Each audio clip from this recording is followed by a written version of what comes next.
I think we all can agree that getting to the NBA Finals is not an easy task, but this year, I feel like it is the toughest in recent years. What do you think? I can see why someone would believe that the road to the NBA Finals would be a lot more challenging this year because, again, I think that we have teams currently in the Eastern Conference 1 through 6 playoff spot right now that really weren't anticipating that they would be there. Let's talk about it, like the Cavs and the Bulls. Who thought at the beginning of this season those two teams would be actually occupying a 1 through 6 spot? I know I didn't. So when these teams that normally are in the top spot, especially if we're talking about comparing last season to this season, last season when it was the Hawks and the Knicks, and now Hmm. they are, one is out and one is Yeah. trying to, stay afloat. So it makes the matchups, a little bit more competitive. And not only that, mid-season trades, especially for the East this season, actually made teams a little bit more competitive for the long stretch. And I think it maybe has been in the past. And so, yeah, I can see why it would be more challenging this season for that reason, for one of those reasons. Definitely. Now let's look at the last at least 3 seasons, right? In 2019, the Raptors played the Warriors and the Raptors won, but again, there was no Kevin Durant. Hmm. So I'm not going to say the Raptors had a cakewalk to the NBA Finals, but without having KD, I think it changed the outcome. That's just my opinion. And then in 2020, we know the Lakers were in the bubble and they played the Miami Heat. The Heat didn't have Dragic. They were in the bubble, a very, sterile environment. I don't know. I call it the bubble championship. I don't think it weighs as heavy as 2021 when the Bucks played the Suns. But then again, CP3 had a hand injury. We know that KD stepped on the line. It could have been, probably the Nets and the Suns in the NBA Finals. That would have been a different matchup. I'm not saying the Bucks and the Suns had a cakewalk to the finals. But what I am saying is CP3's hand injury impacted the outcome. You know what? I have to disagree with that. I think that just you running through that history lets me know that we should never anticipate a perfect matchup. There's going to always be something for every NBA Finals matchup that's going to, whether wherever you sit, whatever team you're rooting for, will always be a reason why the other team didn't win. It's always that, right? And so and there may have been somewhere deep, deep in history, maybe when Oscar Robinson was playing, right? Where the matchups was perfect, everybody was healthy, nobody was out on injury. We just had a perfect season, perfect NBA Finals, 7 series. Everything was just perfect. Mhm. If that ever happened, let me know because I can guarantee you that somebody was always injured.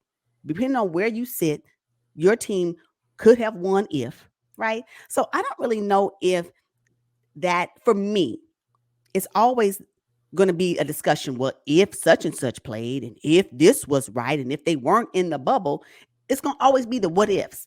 And that's why I don't think that that's why I think that every NBA fight for a championship is going to be tough because regardless of what goes on, the players and the team that is actually in the finals matchups will have to still play hard in order to win, right? So if the team that wins gets the advantage because something happened on the other team's roster, whose fault is that? It ain't the team that won. So I know I disagree with that theory of that.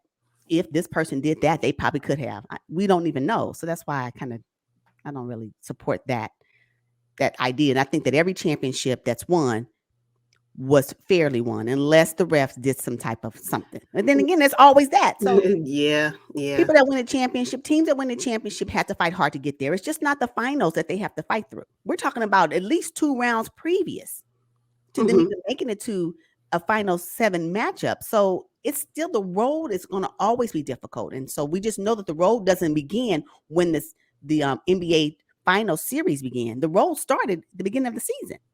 Yeah. And it's a journey, right? It's a marathon, not a sprint. So yeah, no, I think it's going to always be rough, but I can understand this season being something that's going to be maybe a little bit more challenging. And not that it's anybody's team's fault, but when you think about the East, especially when we're talking about the Nets, one of the things that's going to be something that teams will have to consider when they're playing against the Nets is Kyrie playing. Mhm. And even that fluctuation through a 7-game series is going to be prevalent, depending on where the game is. And so I, you know. Mm. Yeah. Well, and we don't know if Ben Simmons will be playing. So that's another thing too. And then he probably won't be 100%. So that's another variable too. But the East this year is the most challenging that I can recall in recent years. It's just that, everybody is so good. The Miami Heat have Yes. already clinched. The Sixers and the Bucks, like the Bucks have so much to fight for being the reigning NBA champs. And then the Boston Celtics are clicking on all cylinders, got a lot to prove, and the Chicago Bulls and the Cavs. Now, Chicago Bulls, I don't want to say that I thought they would be, at the bottom of the Eastern Conference, but I definitely didn't see them at the top. Like right now, they're number 5 in the Cavs, and they're both playing so well. On a regular year, maybe they would have been 1 or 2. But this year, they're like right there, 5 and 6, possibly slipping down into the playing tournament. We don't Oh, know. possibly, possibly. I think one thing that we have to acknowledge for this particular season and the season before is that health and safety protocols at the top of the season changed the trajectory of a lot of the teams right now on whether or not where their positioning is. Some faced health and safety protocols greatly, i.e., the Bulls at the top of the season. Mhm. Some of them in the middle of the season. Not so much now, but now we're talking about these injuries that are, taking members out of the whole rotation, right? Or they're out for 6 to 8 weeks. And so I think injuries happen every season. What doesn't happen every season is the strict guidelines on health and safety protocols. That's one thing that's, I think, reserved for last season and this season. So that's something that is new. And the teams navigating through that, being able to navigate through that, being able to play when your superstars are unable to play because of the additional health and safety protocol measures that the NBA put in place, and still be able to be 1 through 6 is huge. That's Yeah. huge. That's Yeah. huge. And so that needs to be acknowledged in both conferences. I don't care who it is. If you're able to maintain a 1 through 6 spot by the end of the regular season, you did that. Your team did that. Yeah, for sure. Now the West is still really good. It's just for me, it's just not as competitive. I mean, we know the Suns. I think the Suns will be one of the 2 teams standing at the end of the day. The Memphis Grizzlies are really good, but I don't know that they're ready for the NBA Finals quite yet. Yeah, I can tell you the win was removed from my cell when Steph Curry went out. I was just like, Yeah. here we go. Hopefully he'll get back and everything will be, as it should be. But again, is it any team's fault that they're going to be playing up against the Golden State Warriors and Steph Curry's not there and they happen to win? No. See. You play Mm. who's on the court.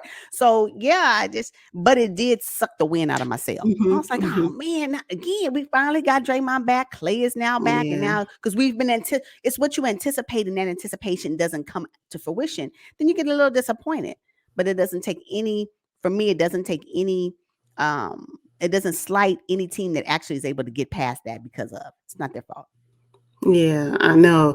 Now the Utah Jazz, hey, this is their year to either make it or break it, essentially. They're going to have to blow up the team. They're going to have to make changes in the front office, in the coaching staff. Something different is going to have to happen for next season. But they're holding on to the number 4 spot, along with the Mavs and the Nuggets at 5 and 6. So they kind of wrap up the top 6 in the West. But hey, it can go anyway, really. Whether it's injuries or health and safety protocols, I think, as we mentioned earlier, if you don't have like your star player or your glue guy, the one who's mixing it up in the paint, if you don't have him on the court, I'm telling you, it deeply impacts the team. I can think of one team in particular, the Chicago Bulls. They have been without Lonzo Ball with his knee injury, and it doesn't seem like it's getting any better. This might be something that lingers into the definitely for the rest of the season, but definitely into the playoffs as well. Yeah, I think that's one of the things that the Bulls, their decline in the standings, Hmm. um, stems from 2 things: the defensive nature of Lonzo Ball and Alex Caruso. Them being out of the lineup during that period of time did not benefit the Bulls at any turn. I mean, you have an outstanding season from DeMar DeRozan, and then also in and out has also been Zach LaVine. So when you have someone like Lonzo Ball in particular that can play both ends, and then your defense starts to suffer because he's not there, and then you add on Alex Caruso, who is like their defensive genius on the roster, Yes, yes. for them to be out, I think that had a major impact on their standing positioning and also how they'll fare when it comes to the postseason. So, Lonzo Ball, I think, found his place in Chicago. I think that was the roster is really great for him and the coaches, what he need. But if he's not durable, your best ability is availability. And I say that all the time, and he's not available. And so here we are again, another season, because this reminds me similar to what happened with the Pelicans. I can even go back to when he was with the Los Angeles Lakers. Like, Yep. you want reliability. And again, injuries happen and sometimes they're, freaking nature and it just happens, but it does disrupt your chances, a team's chances of making it deep into a playoff run or how they will hold on to a top spot in conference standings. And Lonzo Ball is an intricate piece of the Chicago Bulls. And with him not being there, I can tell it has impacted the Bulls overall. So Exactly, because weren't the Bulls top seed at one yes, point earlier in the season? I thought they yes, were number one. With Lonzo out, they miss his assists, yes. right? He's an unselfish player, really. Earlier in his career, I was like, man, why does Lonzo treat the ball like a hot potato? It's like he's just like always trying to get rid of it. But in the Chicago Bulls offense, it actually works because DeMar and Zach are willing recipients of that basketball. So Lonzo Ball is normally not looking to score, so it really works out for them. I think also the Chicago Bulls are missing his on-the-ball defense in the Mhm. hustle plays. Lonzo gets in the passing lanes, very similar to Alex Caruso. Yes. And if Lonzo's not on the court to hit his occasional corner three ball, Mhm, mhm. I don't know how deep the Chicago Bulls will go in the playoffs. Yeah, I don't see it. But that's not their only issue. Let's just be honest. If we're talking about the Chicago Bulls, I'm also concerned about their depth. So that's also something else. But if you have Lonzo on the court with the other players and Vooch can get at least 20 points. That's the Don't get me thing. started. So Hmm. there's more than just Lonzo on the Chicago Bulls at this stage of the season that are concerns that I have that I did not have at the beginning of the season. So yeah, but Lonzo Ball is a huge contributor to this Bulls roster, and with him not being there, especially in the last 6 to 8 weeks, and we don't Hmm. even know if he's coming back, it's an impact to their postseason run for sure. For sure. Yeah, yeah. The Denver Nuggets have been without their star point guard Jamal Murray for a long time. I mean, he hasn't played since the bubble, right? He hasn't played. His last game was April 12th, Yeah. 2021. And 2021. and the fact that the Nuggets have been able to, kind of hold on to the sixth spot, I do think they might slip down to seven when it's all said and done. But there is talk that Jamal Murray and Michael Porter Jr. could be on their way back. That would greatly help. Oh my God, the Denver Nuggets and Jokic. He doesn't right now. Jokic is leading in all categories.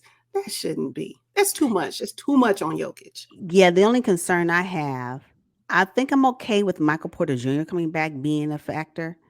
I just don't know how much of a factor Jamal Murray will be since he hasn't played for a year. Yeah. And right now, I know he's currently he's with the G League. He's with their G League. And so, is that going to be enough where teams, they could be, because Jamal Murray is a bucket. He's a bucket. He's a walking bucket. Yes. And yes, we know that Nikola Jokic needs the help. And if he doesn't come back, then I think the Nuggets will struggle postseason in a 7-game stretch because again, as all things Jokic is, he just can't do it by himself. So Yeah. Yeah. But can we talk about Bones Hyland and Monty Morris, particularly Bones? when we talk about Bones, Bones. He has been a nice compliment. I'm telling you. Where did he come from? and I'm glad he's here. Hmm. They need him to do exactly that. I mean, Bones, you logo shoot all day. You shoot from the logo, wherever you need Bones to be, make sure you get the ball. Like Nikola Jokic they need that. Will Barton will come in every now and then. It's just Yeah. that it's the Nuggets are not a bad team, but they are missing two critical pieces to their offense, and that's in Jamal Murray and Michael Porter Jr. So until they come Hmm. back, them being able to even get into the postseason is going to be amazing. The Golden State Warriors will be without Steph Curry for at least 2 to 4 weeks. while he deals with his sprained ligament in his foot. They say that he's out indefinitely, and it's all because of this one play with Marcus Smart from the Boston Celtics. Do you think Marcus had negative intentions when he dove for that basketball? Absolutely not. I don't think he had negative intentions. I just think that it was just an unfortunate occurrence. No, but what do we expect from Marcus Smart? Not to Mm-hmm, die for a ball? Do mm-hmm. we expect him not to hustle play? That's what he does. And that's one of the things that makes him such a great defender. So no, I don't think so. And I just think that, unfortunately, Steph Curry's foot got caught in the melee. That's just what happened. In the melee. I agree with you. I think it was a hustle play as well. Now, let's think about it here. Like you said, that's Marcus's identity now. If it were another player, I can't think of one off the top of my head that did something like that. Then I'd be like, okay, you never dove for a ball before. You know, this is who Marcus Smart is. I don't think it was negative at all. I think it was a hustle play. And he was just trying to give his team another opportunity to have the basketball. And that's just what it That's is. just what it is. And let's just be honest also. If it was any other player, we wouldn't even be talking about it. Number one, this wouldn't even be a discussion. Was it a dirty play? It'd just be like, oh, well, he just got injured in a play. Stop. We already Okay. know if anybody, yeah, if it was who, what? Anybody else on, let me think. If it was Damian Lee, we wouldn't even be talking about it. This wouldn't even be considered a dirty play because it was Steph Curry, and there are about 4 players in the league right now that are protected in Mm. the eyes of the fans, and it's going to be Steph Curry, LeBron James. We have Joel Embiid and Kevin Durant. If anything, if it remotely happens to them, then it's just going to be a really big deal. Now, I don't want Steph to be injured. Now, how good is that for the Golden State Warriors? What does that mean for the fans? So, no, I don't want that. But let's not act like if that play was any other player, we would be even talking about it today. That's Hmm. why I'm saying he's protected, and I get it. He's warranted. He's a great player, great personality. He's all the things. But if it was any other player, if you plug in any other player, will we be considering that play a dirty play for Marcus Smart? No. That's why for me, I'm like, it's not a dirty play. Yeah. I don't think it's dirty either. But I can tell you what was dirty, in my opinion, in earlier in the season when Jokic used his shoulder to slam the Morris twin down on the ground. I think that was a dirty play. It had nothing to do with basketball. You can't compare that to what Marcus Smart did with Steph Curry. Okay. You see the difference. It wasn't a play because there was no play in place. Hmm. Nothing was happening at the time that Nikola Jokic defended himself. That's what I'm saying. Now that was dirty. I don't think that was dirty. I think that You was don't think? defense. I think that was an outcome of a defense of a person that was initially bullied because we tend to forget the reason why it even happened. Hmm. Nikola Jokic is not going around pushing people. He don't do that. No. Unfortunately, the Morris brother poked the bear, then turned his back on him. And what did he do? He got pushed. Now, I'm quite sure he wasn't suspected to get whiplash, but you cannot initiate a confrontation, then turn your back on the confrontation, not thinking somebody can retaliate. And that's just what happened. He got injured in the play of retaliation. But it wasn't during a game, It wasn't like I'm out to get you intentionally. I'm out to defend myself. And in that case, you were injured in the process. That's what I see from the play Hmm. from Nikola Jokic. So no, I don't think it was dirty. I just think that when when you start smoke, be ready to smoke it. I mean, like I don't know what else to tell you. I feel bad that he was injured and was out and all of that, and the ill feelings between the two. I hate all of that had happened.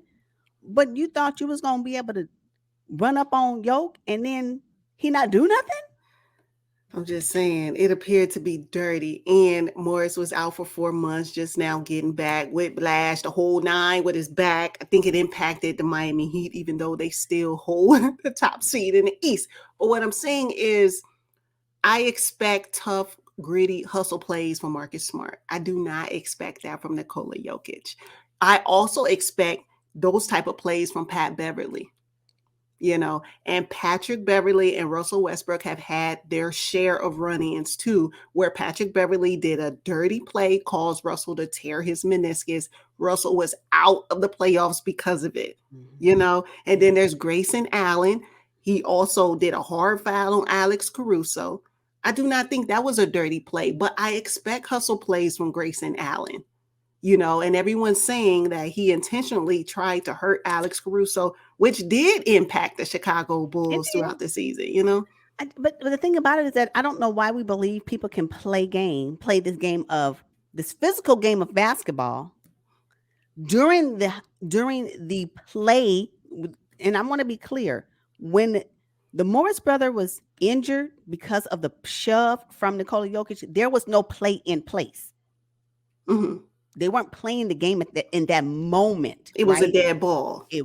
They were paused for Yeah. seconds. So that's outside of the other types of instances that happen during a play of the game, right? So I think that we cannot expect for people to be injured. Not all injuries happen because I stepped down wrong, or I hit the rim and broke my wrist, or I grabbed for the ball and broke my finger. We can't expect all plays like that. This is an impact sport. It may not be a football impact, but it's still impact nonetheless. And so players are going to get injured off of someone's foot, i.e., when LeBron James injured himself. You remember that big old discussion about the dirty play? But it can happen. They're like on top of one another, contesting and trying to shoot baskets. Why do we think people are not going to get injured diving for balls? Even if that is not maybe something that I do, I don't do hustle plays. Maybe this is the time I want to do a hustle play and somebody got injured. Now because I've never done it before and I do it now all of a sudden I did a dirty play. I don't Mm-hmm. believe that. I don't believe that. Mm-hmm. Mm-hmm. Okay.